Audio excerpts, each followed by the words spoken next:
Today I have 5 new Dollar Tree Christmas DIYs, and for this first one, I'm starting with 2 sets of these Dollar Tree racetracks from the toy aisle. Now, yes, I'm making a lantern, and I know this has been done before, but I love making lanterns and wanted to make one for myself. So I started out cutting off the ends where the hole is, and you guys, this project was a struggle because I always want to do things different, and the height of one racetrack was not tall enough for me, but I'm getting ahead of myself. I wanted the racetrack to sit flush against the circle base, so I cut the sides off of the track bottom and repeated that for all 4 tracks. Then I'm gluing the tracks down to the wood base using my new cordless glue gun that I kindly received from Hippo to review. I have never had a cordless glue gun before and was super excited to test it out. I love the magnetic base feature and how easy it is to set back down while you're crafting. Since this is cordless, it is rechargeable and the charging time is relatively quick. The manual says it will take an hour and a half, and I didn't time it, but I'm pretty sure it was less than 30 minutes. And the light will turn green once it's charged. Then once you turn it on, there's another red light that will also turn green once it's heated up. This glue gun heats up quicker than my corded glue guns, which is nice when you're in a hurry. Check the link in my description box if you're interested in getting a cordless glue gun for yourself. Now, when I'm crafting and making my videos for you guys, I do all of my projects between Friday evening and throughout the day on Saturday. Since I'm crafting for hours on end, this glue gun did need to be recharged quite a few times. So you will see me alternate throughout the video between my corded glue gun and the Hippo cordless glue gun. And that's one downside to having a rechargeable device. Once I had all 4 tracks glued down, I cut them down a little on top to be the height I wanted. And here's where things just started to go downhill on this project. I still wanted that rounded top of the lantern like you typically see with these, but I have 4 separate pieces. So I had the bright idea to cut the side of the track off 2 of the pieces so they would slide into the second track pieces. That actually worked really well, and I glued them together with my super glue. I thought that would have a stronger hold, but it ended up peeling right off, plus the top was now more pointed than rounded. So back to the drawing board. I picked up another set of the racetracks and thought I would round the tops and then add a little extension to the bottom to make it taller. So that has to work, right? Kind of. I cut a little piece of the plastic to attach the back and join the 2 pieces together that way. Oh, you also want to sand the plastic pieces before adding the glue. That helps them adhere better. So I glue the tracks back onto the wood circle, and they're just bowing where the 2 tracks meet. So I'm thinking, great, now what?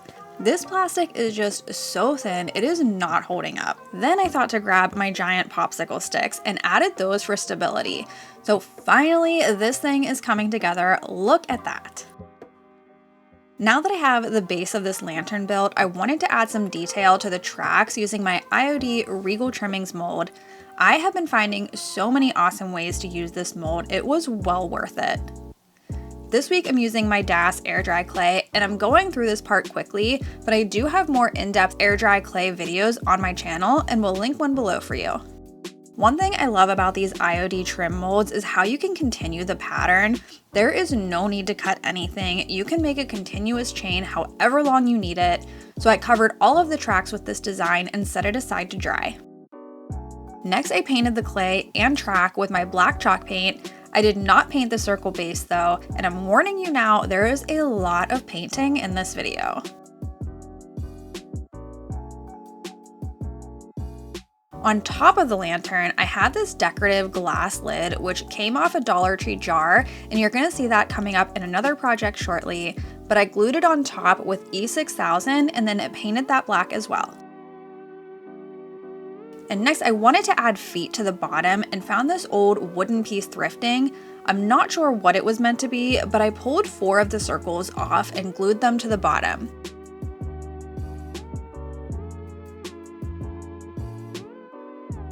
Then I stained the circle with dark walnut, and that's it for this guy. Style it to fit your home decor, and this could also stay out all year long.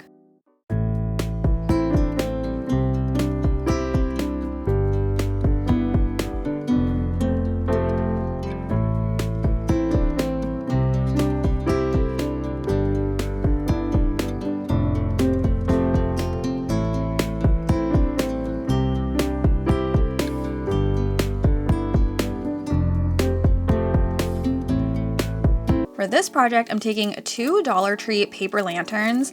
I think you can get these all year long in the party aisle, but don't quote me on that. This gold one came with 2 different sizes, which is perfect because we're making a snowman. Now you can buy white paper lanterns, but I already had these gold ones. They've been laying around my craft room forever, and I knew eventually I would come up with something to make. So I painted them with my chalk paint. Spray paint would probably be quicker and easier since these are paper and pretty delicate, but I didn't have enough white spray paint.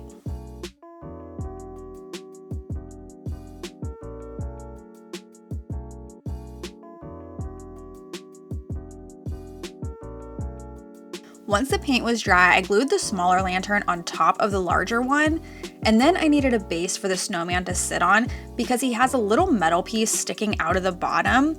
So I grabbed a little shadow box to use and added a few Jenga blocks for the metal pieces to sit between.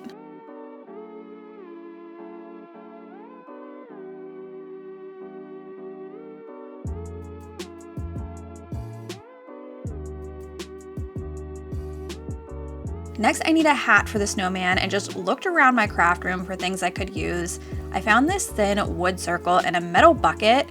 I removed the handle off the bucket and then glued it to the circle and painted everything black.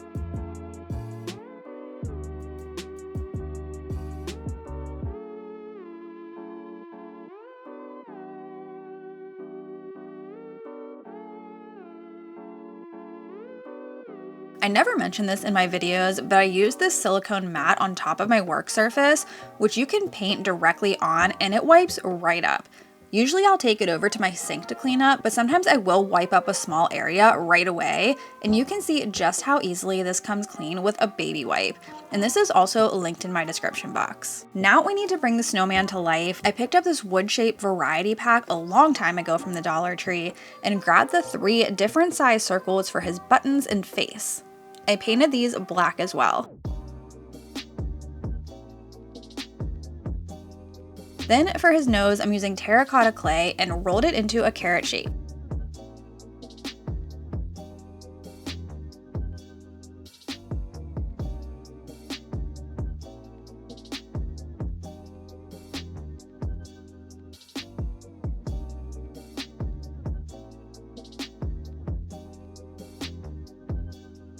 I totally forgot to hit record when I started adding the pieces onto the snowman, so his buttons and eyes are glued down, and then I added his hat and mouth.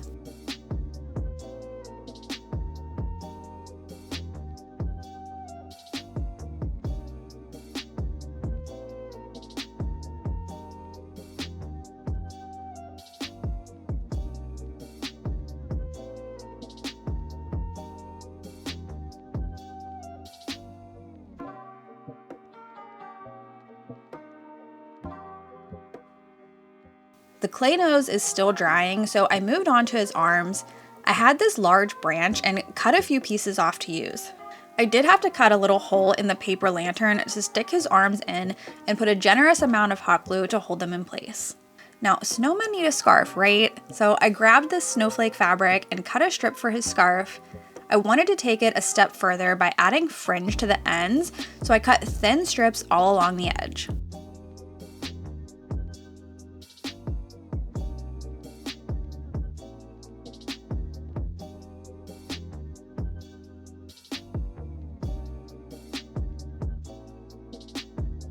Did you know you can also fill your silicone molds with hot glue? I created a few different snowflakes with this hippo glue gun and painted them white once they completely cooled down. Then I added them onto my snowman for some little embellishments, and that's it for this guy. He is so stinking cute. I love him.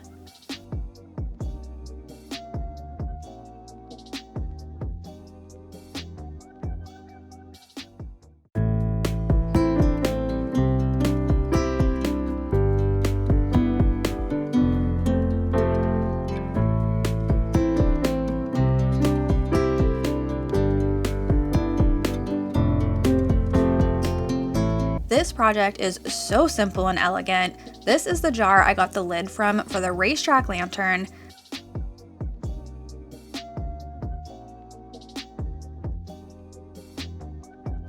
I removed the stickers and then used my E6000 glue to attach the pieces.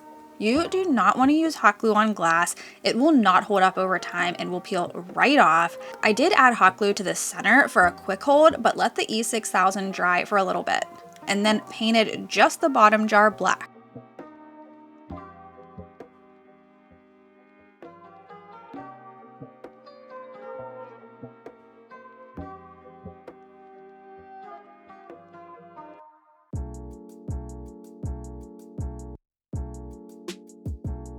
I was debating what I wanted to do with the top, and since this is a Christmas project, I thought, why not add some faux snow? So I got out my Mod Podge. Any finish will work here. I used gloss and spread it around the jar. You could do this a few different ways. I chose to do sections and then sprinkle the snow on top. You could also coat the whole thing with your Mod Podge and then roll it in the snow. That way would be easier if I hadn't already painted the bottom piece.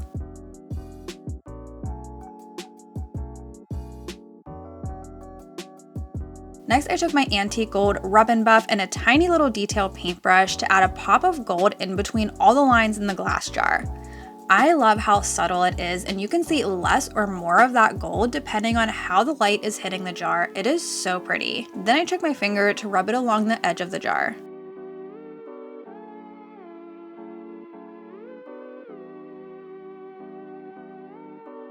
And for the last little detail on this piece, I added gold metallic ribbon that matches the rub and buff. You could certainly embellish this further, add a bow if you like. I'm not a bow girl, and I don't think everything requires an abundance of accessories, but I love how minimal and elegant this one turned out.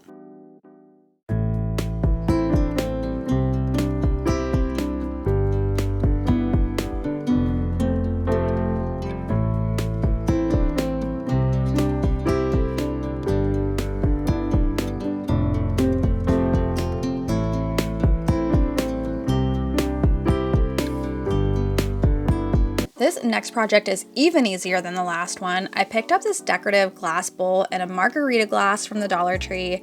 I just love the textures on both of these pieces. I don't always show it, but I always remove the stickers from items before starting my projects.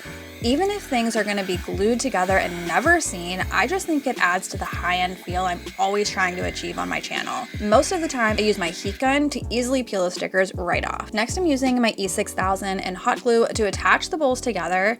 You do not want to overlap or mix your glues when using this method for your project, or it will not hold up. So you can see I leave some gaps, and that's where the hot glue will go.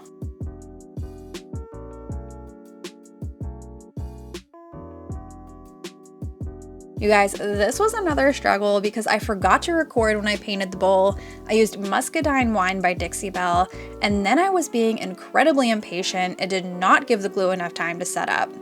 I thought since I added the hot glue, it would be fine, but no, because hot glue and glass are not friends, so it just fell right apart.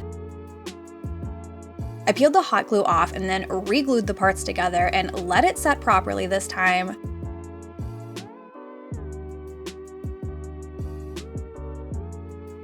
Then once it was ready, I decided I wanted to add caulk to fill in any little gaps where the two pieces meet. I probably should have done this before painting, but oh well, that part's no big deal. And again, this is one of those details that's not necessary but takes your project to the next level.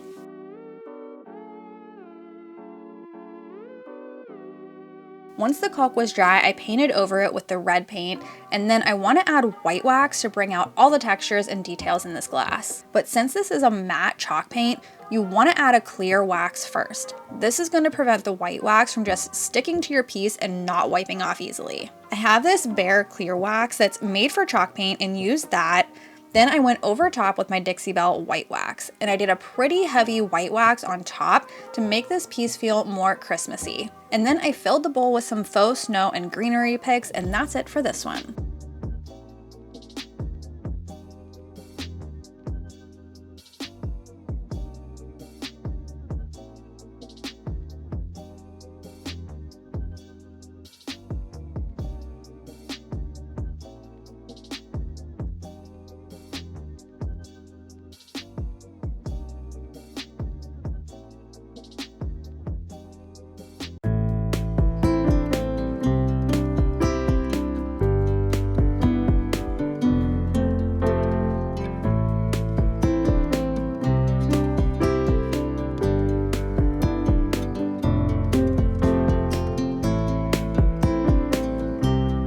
This is another super easy project. I found these Christmas village houses at the Dollar Tree, which I know are not new, but I picked up one of each style and there were 6 in total.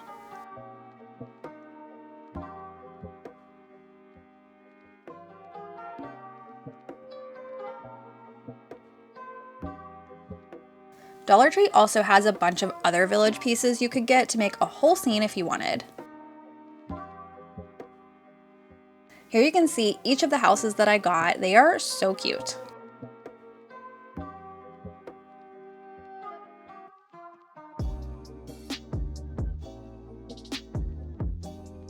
But I took them out to my garage and gave them a few coats of flat white spray paint.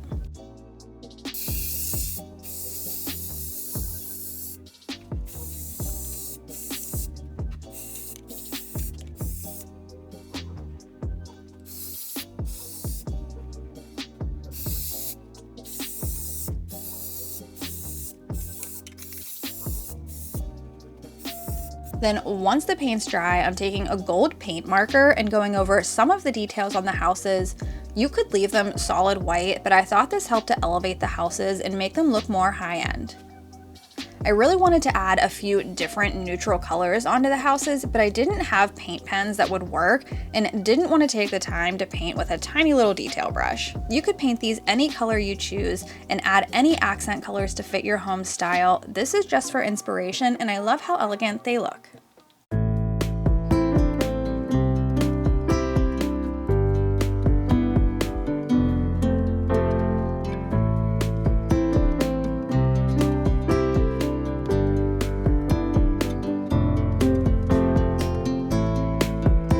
Don't forget to check the link in my description box if you're interested in the Hippo cordless hot glue gun, and I'll see you next week.